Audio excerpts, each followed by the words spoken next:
The International Monetary Fund urged European policymakers to deepen the financial and fiscal ties within the euro area with some urgency to restore sagging confidence in the global financial system.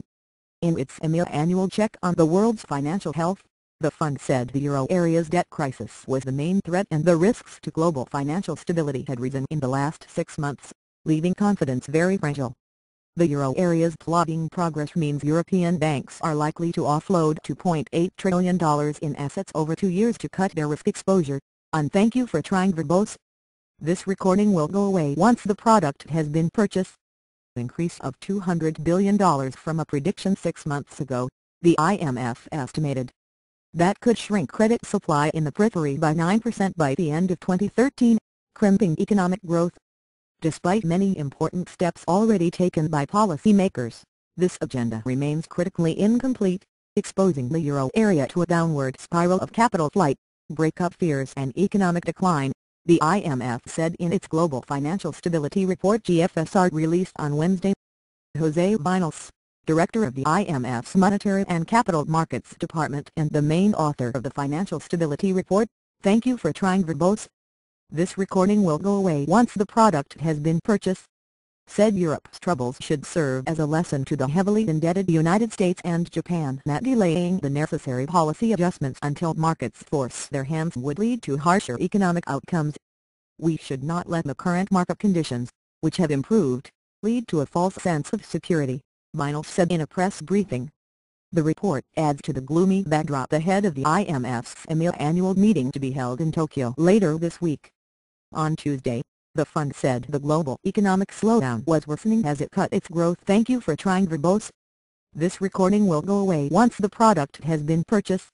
Forecasts for the second time since April and warned U.S. and European policymakers that failure to fix their economic ills would prolong the slump. Last week, Canada's Finance Minister Jim Flaherty expressed his latest sign of frustration over progress in resolving Europe's debt crisis by saying it represented a clear and present danger. In September, the European Central Bank agreed to buy the bonds of debt-strained governments once they have signed up for a Eurozone bailout program, restoring some market confidence and narrowing the spread between core and peripheral debt in the region. Thank you for trying verbose. This recording will go away once the product has been purchased. But private investors still lack confidence in peripheral European markets and the difference between the yields on peripheral and core debt from banks and companies remains high, threatening any recovery, the IMF said. Under current policies, the IMF estimated European banks will shed $2.8 trillion in assets between the third quarter of 2011 and the end of 2013, higher than the $2.6 trillion it had predicted in April, further squeezing credit availability. And if European policymakers do not fulfill promises to establish a common bank supervisor, and peripheral countries do not thank you for trying verbose. This recording will go away once the product has been purchased.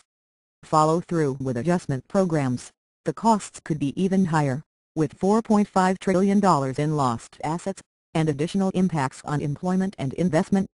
Supply of credit in the periphery could tumble by 18%.